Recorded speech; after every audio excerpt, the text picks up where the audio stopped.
राज्यामध्ये बोगस कंपन्यांच्या औषध विक्रीचं मोठं रॅकेट उघडकीस आलं आहे। गोळ्या औषध बनवणाऱ्या जवळपास 5 बनावट कंपन्या यामध्ये समोर आल्या आहेत। महाराष्ट्रामध्ये बोगस आणि अप्रमाणित औषधांचा पुरवठा होत असल्याची ओरड ही जानेवारी 2024 पासून होत होती। यानंतर खडबडून जाग आलेल्या औषध विभागाने पडताळणी केल्यानंतर महाराष्ट्रामध्ये 5 बोगस कंपन्यांद्वारे औषधांचा पुरवठा झाल्याचं समोर आलंय। या 5 बनावट कंपन्यांद्वारे महाराष्ट्रामध्ये औषध पुरवठा crystal formulation Uttarakhand, refined pharma Kerala, कॉम्युलेशन आंध्र प्रदेश, मेलवान biosciences Kerala, SMN lab Uttarakhand. तक्रारीनंतर महाराष्ट्राच्या औषध विभागाने संबंधित राज्यांच्या यंत्रणांशी संपर्क साधला।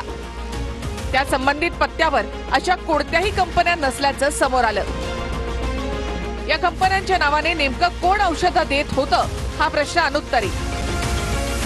आम्हाला माननीय मुख्यमंत्री आणि उपमुख्यमंत्र्यांनी सूचना दिली होती की औषध खरेदीचा निर्णय हा DPCला खालच्या स्तरावरती देऊन टाका। आम्ही 100% औषधी खरेदीचा निर्णय हा खालच्या स्तरावरती दिला होता।